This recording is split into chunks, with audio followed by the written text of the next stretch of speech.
What's happening is leaders are asking the millennials, what do you want? And millennials are saying, we want to work in a place with purpose, love that. We want to make an impact, whatever that means. We want free food and beanbags.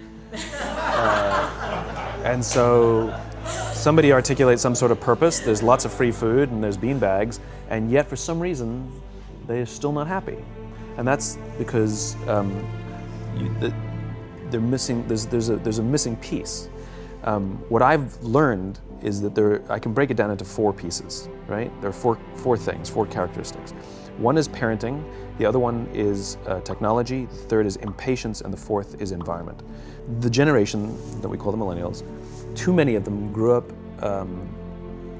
subject to, not my words, failed parenting strategies.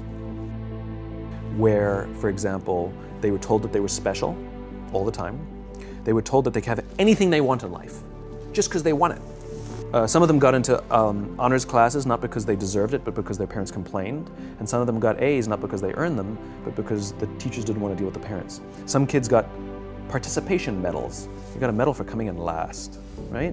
Which the science we know is pretty clear, which is it devalues the medal and the reward for those who actually work hard. And it actually makes the person who comes in last feel embarrassed because they know they didn't deserve it, so it actually makes them feel worse, right? So you take this group of people, and they graduate school, and they get a job, and they're thrust into the real world, and in an instant, they find out they're not special, their moms can't get them a promotion, that you get nothing for coming in last, and by the way, you can't just have it because you want it. And in an instant, their entire self-image is shattered. And so you have an entire generation that's growing up with lower self-esteem than previous generations.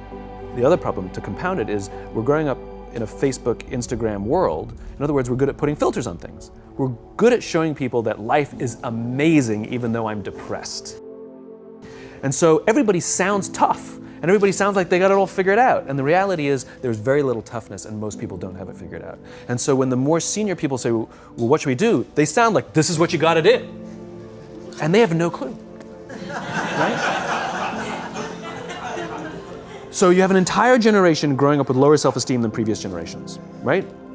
Through no fault of their own, right? They were dealt a bad hand.